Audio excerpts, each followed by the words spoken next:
If you're a Ranger fan, you're waking up this morning, you saw the game. You can't ride this roller coaster, Okay, Robert. level of concern because the good, Jordan Montgomery was great. The bad, the bullpen again, specifically Aroldis Chapman. I'm not going to allow it to concern me, but obviously Aroldis Chapman and his command issues is a problem.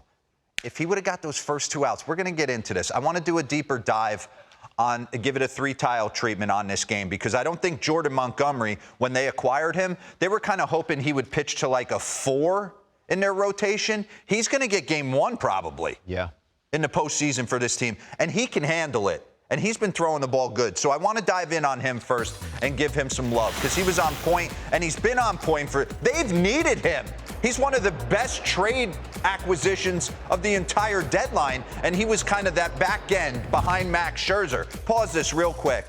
When I watch Jordan Montgomery, and we're going to eventually morph to my boy Andy Pettit, who was a monster. When you watch him on the mound, it's not overpowering, but he's got that invisible heater that guys talk about. I don't know if it's just this big donkey on top of you. What he's possessing, the ball comes out, maybe spin rates hot through the zone, but guys don't get great swings off on his heater. Bring up the WAR board for me real quick. Take a look at this. Pitching WAR leaders the entire season. All these guys are fighting for Cy Youngs. And then Jordan Montgomery, he has made himself a ton of money, and he pitches well in the postseason, which I know he won't be intimidated by it. He's a lock to get a nice deal. So let's go in a few ABs. Let's take on J-Rod in the first, and I just want to show you how he does not get hit hard. There's no clean contact. The illusion, if you see right there, the illusion of everything being over 17 inches of the plate. Pause that for me and bring it back. Bring it all the way back to that last pitch. So you got J-Rod constantly like, maybe, and then he throws 93 two-seamer middle cut, and he's laid on it. Run this. And I love how he tries Jonah Heim. They try and drive that heater in on right-handed hitters, and you see the two-seam movement right there coming back out over. 0-0 breaking ball. Change up away. Let's get inside. He starts to get Eugenio Suarez thinking 17 inches, we talk about it all the time, becomes 20, and now you have nowhere to go. You start pulling the trigger at the rosin bag, and next thing you know, soft contact or a swing and a miss. Dylan Moore in this spot, same thing, 93 cutter in, curveball, nasty stuff. So on top of you, big-bodied, presenting this kind of interesting fastball that nobody is clicking. Bring up the next board. Who's on this? Here we go. Career pitch usage splits. I wanted to see what he did with the Yankees and what he's done different in St. Louis and Texas. Obviously, the heater's gone up 12%.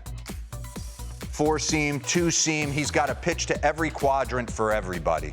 So he has really elevated his stock, a team that certainly need him. Let's get into the bullpen, because Bruce Bochy does. This is going to be what I believe, playing for him for 2 years in San Francisco, I thought one of his biggest strengths was his ability to manipulate a bullpen. And last night, pause this real quick. Have we locked in on some of the starters? Martin Perez went to the bullpen to be a long guy. Now Andrew Heaney out of necessity. We need a lefty in that bullpen. He turned into another bullpen option. Run this, and he's got that elevated heater up in the zone, trying to drive it in on the right-handed hitters. He's got the backdoor breaking ball to boot, and he's getting a high-leverage 7th inning right here, 2-1. Now, toughest part of their order comes up. Leclerc's been their best guy. That's who we're going to. 95 to 97 on the 2-seam. He can elevate a 4-seam at 98 miles an hour, sometimes touch 3 digits, and a nasty breaking ball. So he's been really good for them. And then Chapman comes in. Raleigh, nice clean single. Okay, no big deal. Dylan Moore finds a hole. If that's right to Corey Seager, we're not having this conversation. It's a 2-ball. But then this is the problem. He gets soft contact, and then everything goes out the window. And Boch doesn't want to see it anymore. He's not just going to sit there, and that's what I appreciate. If a guy doesn't have it, don't just let him sit there and wear it. And they almost got out of it. Pop up, and then J.P. Crawford. And let's give him some love. Because I know it's J-Rod is the franchise guy. But I think this guy is kind of the rhythm, kind of that Ozzie Albies type player for the Atlanta Braves. Of this team, and of this organization. So I'm in on him. And we talked about this. 2022, he was a guy that was looking to be that prototypical leadoff guy. Manipulate the ball the other way. He's got great on-base skills, controls the strike zone. We know that.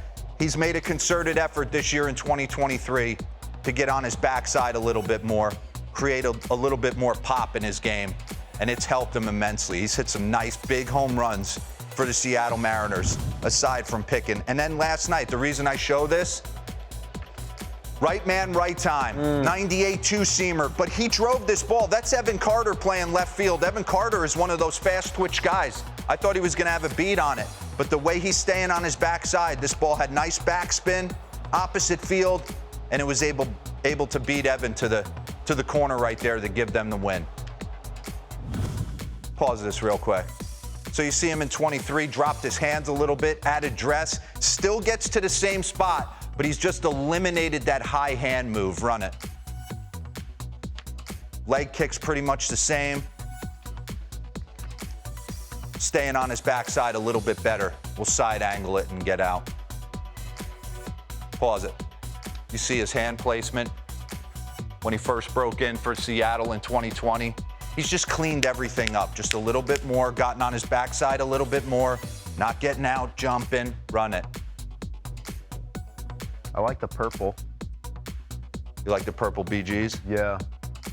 Kind of reminds me What of a Joker. huge win for the Seattle Mariners. Huge. And Robert, you said it back in August. You said the Rangers and the Mariners finished with 4. It's going to be big. Circle it. Yeah. I didn't think it was going to be this big. 40,000 people on a Thursday night Yeah. there in Seattle. Shout out to Mariner fans for showing up and being loud.